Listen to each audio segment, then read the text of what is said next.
Hello, my name's Tom Sapp. I'm with Tom Sapp Photography. We're going to talk about overcoming location lighting situations. All right?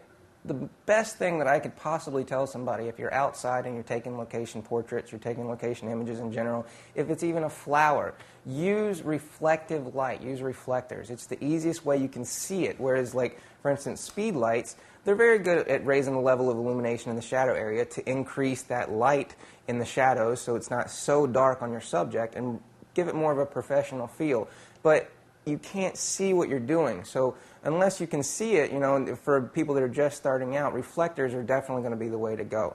Now, with strobes here, with the speed lights or with more powerful strobes, to raise that level of illumination, it gets a little more tricky. You really understand how to add and subtract f-stops. Let me give you an example of that real quick. Now, for instance, say the subject is in shadow. They're in shade, and the background's in highlight, and you're trying to raise that shadow on them to balance with the background. Okay? For instance, they're 5:6, the background's f8. If you set this flash to f8 to balance the background, which is what most people do, you're going to get an overexposed image. Okay? The actual aperture, f8, for the subject, which is what you're putting on them, and the background, f8, doesn't equal f8. It actually equals f11. f8 plus f8 equals f11. Okay, if the subject is at 5:6 in the shadow, it's going to be less because they're in shadow. Background is brighter.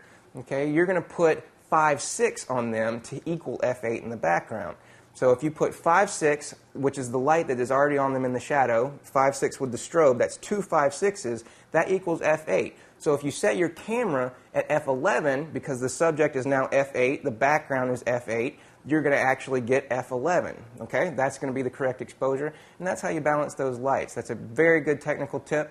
In addition to using reflectors, using scrims, anything that you can do to modify light, and that's going to be the best way to get those images out on location.